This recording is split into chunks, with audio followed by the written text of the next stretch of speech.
Donc on continue. Baruch Hashem, je pense que pour les brachot, journaires de tous les jours, où tout le monde les connaît, avant, après un aliment, etc. Mais il y a des bénédictions qu'on doit faire.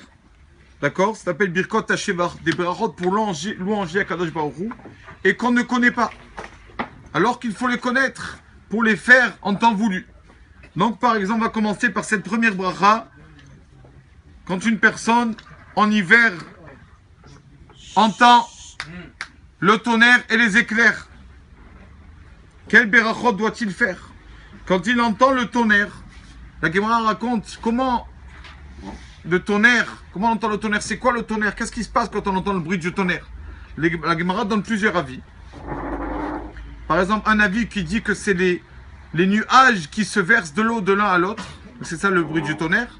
Il y en a qui disent que c'est un vent qui souffle sur des nuages qui sont troués, entre guillemets, et quand ce vent arrive, alors ça fait du bruit comme ça. Il y a pas encore deux choses. Donc, quand on entend ça, on entend comme le tonnerre comme ça, il y a une bénédiction à faire, avec le nom d'Hachem. Baruch Ata, béni sois-tu Hachem, Eloké notre Dieu, Melech HaOlam, Shekocho, que sa force, au Gvurato et sa puissance, Malé Olam, et dans tout le monde entier. Donc une personne, il doit, s'il veut être un bon juif qui accomplit la lacha, alors il doit connaître cette bénédiction, que si un jour il entend le tonnerre, il fait sa barra direct. Baruch Ata Hashem Elokeinu melech haolam, shekoho ukvurato malé olam. Il faut l'apprendre. D'accord? Cette bénédiction-là, on va voir après, il y a plusieurs conditions pour la faire, on va voir. Et pour les éclairs, qu'est-ce qu'on fait? Baruch Ata Hashem Elokeinu melech haolam, ose maase bereshit, qui refait, entre guillemets, la création du monde. Ose maase bereshit. Donc une personne, il doit apprendre ces deux bénédictions pour pouvoir les faire. Il faut savoir qu'on les fait de suite, c'est-à-dire quoi? On appelle ça en hébreu torque et dédibour. Dès que tu entends, tu dois le faire de suite. D'accord? S'ils sont passés le temps de dire 3 mots, Shalom Alecha Rabbi, ce temps il passé le temps de dire 3 mots, ça y est, tu fais plus. D'abord, il faut la faire de suite. Si tu t'arrêtes entre les deux, c'est pas bon. D'accord? On fait la beracha une fois par jour. Tu as fait le matin et c'est un jour nuageux, pas besoin de faire toutes les 5 minutes. Tu as fait une fois la prière sur le tonnerre, une fois sur les éclairs, ça y est, tu as fait pour toute la journée. Sauf si le ciel s'est éclairci et les nuages sont revenus, alors tu referas une deuxième fois. Mais si ça a toujours été nuageux, tu fais qu'une fois dans la journée. Une bracha rabota, une bénédiction, remercier Hachem. Qu'est-ce que ça coûte? Ça nous jette encore une mitzvah de louanger Hachem pour ce beau monde qu'il a créé. Une petite histoire, aujourd'hui l'histoire est courte, mais regardez Rabotai, avec un Rav, Rabbi Shalom Sharabi. Donc vous savez, il est enterré, c'est un grand kabbaliste.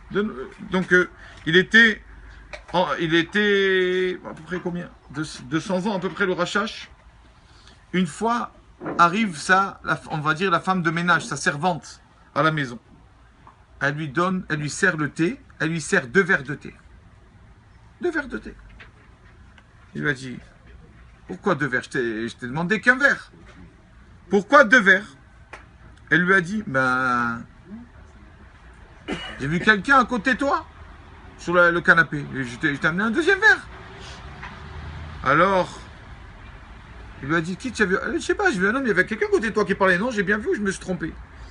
Il lui a dit, cet homme-là, c'était Eliyahu, le prophète Eliyahu Hanavi. Tu as mérité de voir Eliyahu Hanavi. Juste parce qu'elle a amené un verre de thé, elle a amené du verre de thé au Rav, regardez ce qu'elle a mérité. De voir Eliyahu Hanavi, ce que des grands tzadikim n'ont pas eu de mérite. Donc il lui a dit cet homme-là qui est avec moi, c'est Eliyahu Hanavi. Il lui a dit, s'il te plaît, je te demande, si toi tu as mérité de voir Eliyahu Hanavi, c'est que tu es une tzadékette. J'ai une demande, je te demande d'être ma femme. Et donc il s'est marié avec on va dire sa femme de ménage, sa servante, je sais pas. Il s'est marié avec elle juste pour ça. Parce qu'il a dit, regarde une personne, quand il fait, tu sais pas ce qu'il fait une petite bonne action, il donne à quelqu'un un verre de thé, un tzaddik ou quoi, c'est pas les degrés qu'il peut avoir. Finalement, elle a mérité donc de vivre avec ce tzaddik, Rabbi Shalom Sharabi. Baruch Adonai Leolam. Amen, amen.